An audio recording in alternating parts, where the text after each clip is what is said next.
हर पहली खबर के लिए जुड़े रहे SKM 91 न्यूज के साथ, आपको रखे अप टू डेट। रसूलुल करीम हज़रात टीवी चैनल के जो नुमाइंदे यहाँ हमारे इदारे में खानक़ाह सरवर आलम सदर मरकज़ पर जो आए हैं, आप तमाम का दिली खैर मक़दम है। और जो वाक़या कल हमारे दो मुबल्लिगीन के साथ जो हुआ है, उस ताल्लुक़ से आप डायरेक्ट उनसे सवालात कर सकते हैं। हक़ाइक़ लोगों के सामने आना चाहिए और इस वक्त पर आप हज़रात ने अपनी मसरूफ़ियतों से वक्त निकाल कर हक़ाइक़ मालूम करने के लिए जो यहाँ आपने ज़हमत गवारा की है, मैं इदारे की तरफ से आप तमाम का खैर मक़दम करता हूँ। इस इदारे के बारे में वैसे तो एक सदी पूरी होने जा रही है। सन 1924 में इस इदारे की बुनियाद रखी गई थी हज़रत मौलाना सिद्दीक़ दीनदार साहब क़िबला क़द्दसरुल अज़ीज़ की तरफ से, और ये सिर्फ़ गैर मुस्लिमीन में इस्लाम के सही तसव्वुर को पेश करने के लिए जो हिंदुस्तान की मुख्तलिफ़ जो मज़हबी किताबें हैं, जिसके अंदर हुज़ूर अकरम सल्लल्लाहु अलैहि वसल्लम की बेसत और इस्लाम के बारे में बहुत तफसील से पेश किया गया है, तक़ाबुली मुताले से आपने इनको एक जगह जमा किया और उसके बाद फिर आप जो है हिंदुस्तान के अंदर तबलीग इस्लाम के काम का बेड़ा उठाया और ये तकरीबन 100 साल मुकम्मल होने जा रहे हैं। तो हमारा सालाना उर्स शरीफ भी जो है हज़रत क़िबला के विसाल मुबारक के बाद से सन 1952 से जो है हम जो है 7, 8, 9 रजब 3 दिन जो है ये सालाना कॉन्फ्रेंस करते हैं और चौथे दिन जलसा क़िरत भी होता है। ये सिलसिला चल रहा है, लेकिन बाज़ लोगों को इस इदारे के ताल्लुक़ से जब हज़रत क़िबला का वजूद मौजूद था इस इदारे के क़याम के बाद, तभी भी लोगों के अंदर ये बहुत गलतफ़हमी पाई जाती थी उलमा के अंदर कि मौलाना सिद्दीक़ दीनदार इस्लाम के अंदर कोई नया फ़िरक़ा बना है। तो आपने इस ख़याल को रद्द करने के लिए हमारे अक़ायद मसलक के उन्वान से ये आप पीछे बैनर जो देख रहे हैं, इसकी जो है ना आपने जो है तशहीर की, और वो आज का नहीं है। ये आप उसके ऊपर तारीख़ देख सकते हैं, सन 1929, जबकि रहनुमाए दक्कन जो अखबार है पहले रहबर दक्कन के नाम से निकलता था। उस वक्त आपने वजाहत कर दी कि हम जो है ये तमाम फिर दोबारा दोहराने की ज़रूरत नहीं, अगर आप इसको पिक्चराइज़ कर रहे हैं तो सारा आ जाएगा। तो वो जो बुनियादी बातें हैं कि हम अल्लाह ताला को वहदहु ला शरीक मानते हैं और हुज़ूर अकरम सल्लल्लाहु अलैहि वसल्लम को ख़ातमुन नबीय्यीन मानते हैं। हुज़ूर अकरम सल्लल्लाहु अलैहि वसल्लम को बहैसियत ख़ातमुन नबीय्यीन मानने के बाद किसी पर ईमान लाना मद्दे फजूल समझते हैं, और आपकी बेसत के बाद हुज़ूर अकरम सल्लल्लाहु अलैहि वसल्लम के बाद अगर कोई नबूवत का दावा करता है तो काफिर है, काज़िब है, दज्जाल। आपने यहाँ तक फ़ैसला लिख दिया है। और फिर गैर ज़रूरी इस इदारे के बारे में मालूमात फ़राहम किए बग़ैर लोग जो है एक गलत फ़हमियों का जो है ना एक इमारत खड़ा कर रहे हैं और उसके ऊपर आमतुल मुस्लिमीन में गलत फ़हमियाँ पैदा करते आ रहे हैं। लेकिन हमारे पीरो मुर्शिद ने ये कहा कि जो है मुसलमानों को के आपस में तुम आप उनको छेड़ो मत, और काफिरों के अंदर जो है ना इस्लाम की तबलीग के लिए जो है ना आप लोग हमेशा इनकी मलामत की परवाह किए बग़ैर आप आगे बढ़ते जाइए। उसके लिए इकबाल भी कहते हैं कि जिसका अमल है बेगरज उसकी जज़ा कुछ और है, बादा व जाम से गुज़र हो रो ख़याम से गुज़र। तो इस तरह जो है ये काफ़िला अपनी मंजिल की तरफ रवां दवा है, और हम हर साल जब भी मौका आता है अपने अक़ायद मसलक का, आज से नहीं जब से इस इदारे का क़याम अमल में आया है, जब से हम इसकी जो है वजाहत करते आ रहे हैं। लेकिन गैर ज़रूरी हमें जो है जो कि मातूब अलैह जो है ना इस ज़माने की जो जमात है, जो जिसको आलम इस्लाम ने पूरा जो है ना खारिज इस्लाम करार दिया है, मेरी मुराद वो कादियानी तहरीक है, जो ये चाहते हैं कि जो ना हुज़ूर अकरम सल्लल्लाहु अलैहि वसल्लम के बाद भी जो है ना नबूवत का सिलसिला जारी रह सकता है। इसको आपने अपनी ज़िंदगी में कादियान पहुंचकर बानी तहरीक ने जो है ना इसकी मुखालिफत की। न सिर्फ वहाँ गए बल्कि आपने वहाँ पर लिटरेचर तकसीम किया, आपके ऊपर लोग हमला आवर हुए और आपसे जो है ना वो लिटरेचर छीन लिया आपसे। तो ये जो है हक़ाइक़ हैं, हमारा कादियानियत से कोई ताल्लुक़ नहीं है। तमाम तारीफ़ें अल्लाह रब्बुल आलमीन के लिए हैं जो रहमान और रहीम है, और करोड़ा दरूद व सलाम ख़ातमुन नबीय्यीन हज़रत मोहम्मद मुस्तफ़ा अहमद मुस्तफ़ा सल्लल्लाहु अलैहि वसल्लम पर, जो आखिरी नबी हैं।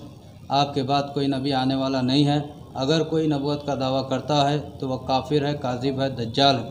और सबसे पहले हम हैं, हम गैरों की किताबों से भी हुज़ूर अकरम सल्लल्लाहु अलैहि वसल्लम को ख़ातमुन नबीय्यीन मनवाते हैं। सिर्फ मुसलमानों में नहीं बल्कि गैर कौमों में भी जाके हम हुज़ूर अकरम सल्लल्लाहु अलैहि वसल्लम को आखिरी नबी ख़ातमुन नबीय्यीन, अब इन्हीं को मानने से उन्हें नजात है, ये हमारा उनके पास प्रोग्राम है उनके पास पहुंचाते हैं पैगाम। तो ये इस तरह का हमारा उन्वान रहता है, लेकिन लोगों में गलत फहमी फैली हुई है। ख़ास करके तहफ़्फ़ुज़ ख़त्म नबूवत वाले हमारे पर गलत इल्ज़ामात लगाते हैं कि हम जो है हुज़ूर अकरम सल्लल्लाहु अलैहि वसल्लम के बाद भी नबियाँ आएंगे, इस तरह के बातें कहते हैं, वो सब गलत हैं। बहरकैफ़ जो मेरे साथ कल हादसा हुआ है 24 जनवरी को हकीमपेट को हम लोग जा रहे थे, मैं और मौल साहब। तो वहाँ पर एजाज मौल साहब और मैं दोनों हकीमपेट टोली चौकी से हकीमपेट जा रहे थे। तो दो लोग आए, भागते हुए आए, आके हमारे से बात करना शुरू करे। ये बात गलत है कि वो होटल में थे, होटल में हमारे से बात करे, ये बिल्कुल गलत है। आप लोग वहाँ के CCTV सब देख सकते हैं और हमारे पास सबूत है, हर चीज़ का सबूत हमारे पास जमा है। तो ये वो लोग आके हमारे से बहस करना शुरू करें और फ़ोनों पे कॉल करके लोगों को बुलाना शुरू करें। तो हम बोले फसाद नहीं होना है भाई, हम फसाद नहीं करना चाहते, लिहाजा हम निकल जाते हैं। तो वहाँ पर आके जो निमरा होटल के सामने जो नाले के ऊपर एक ऑटो ठहरा था, तो वहाँ पर ऑटो में बैठ के चलो भाई निकलेंगे बोले। तो ऑटो वाले लेके निकल गए। तो पीछा करके गाड़ी में वो लोग पीछा करके आके हमको खड़ा करते हैं और लोगों को जमा करते हैं, कहते हैं कि ये काफिर हैं, मुसलमानों को काफिर कर रहे हैं। अरे हम काफिरों के पास पैगाम लेके जाने वाले, इस्लाम की दावत देने वाले, हमको काफिर कह रहे हैं। बहरकैफ हम वहाँ पे भी है ना बोले कि यहाँ पे फसाद होने वाला है, हमको अंदेशा था, लिहाजा हम फसाद नहीं करना चाह रहे हैं, हम निकल दें। तो थोड़ा सा आगे बढ़े और एक ऑटो मिला, वो ऑटो लेके निकले। अब उसके बाद वो ऑटो के पीछे 10-12 गाड़ियाँ, अंदाज़ा बोल रहा हूँ और ज़्यादा भी हो सकते, 10-12 गाड़ियाँ उसके पीछे आ गए, टू व्हीलर्स। और वो जो ब्रिज के बाजू से जो रोड जाता है हकीमपेट को, ये मेहदीपट्टनम को आते हैं, तो पहली गली शायद वहाँ पर काबा हॉस्पिटल है, उस जगह पर ठहरा कर दिए, घेरा डाल लिया ऑटो को और ठहरा कर दिए, हमारे को उतारे और वहाँ पे है ना हमारे से ज़बरदस्ती करना शुरू करे, ज़बरदस्ती करना शुरू करे। हम बोले, उन लोग बोल रहे थे दफ्तर को चलो, ख़त्म नबूवत, तहफ़्फ़ुज़ ख़त्म नबूवत का दफ्तर यहाँ पर है, उसको चलो। वही लोग थे, वो लोग उसको चलो बोल के बोल रहे थे। तो हम बोले, और हमको ये अंदेशा था। तो वहाँ पर ऑटो को घेर लिए और हमारे को उतार दिए। उतारने के बाद ज़बरदस्ती करना शुरू करे कि चलो अब दफ्तर को जाना है। तो हम बोले नहीं आते। तो वहाँ पर नौजवान बच्चों को जमा करे, फ़ोन आ करके हो सकता है वो लोग बुलाए हों, 20-25 लोग जमा हो गए, हमारे को मारे वहाँ पे पैरों से, हाथों से।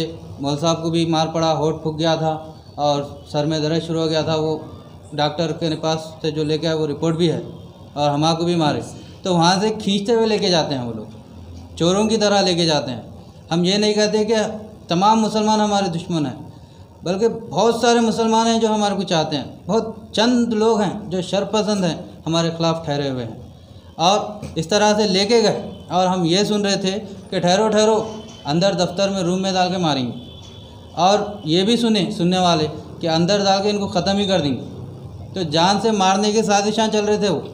इस वास्ते हम लोग नहीं जाना चाह रहे थे, मगर खींच के लेके गए हम दोनों को और रास्ते में मारते हुए लेके गए।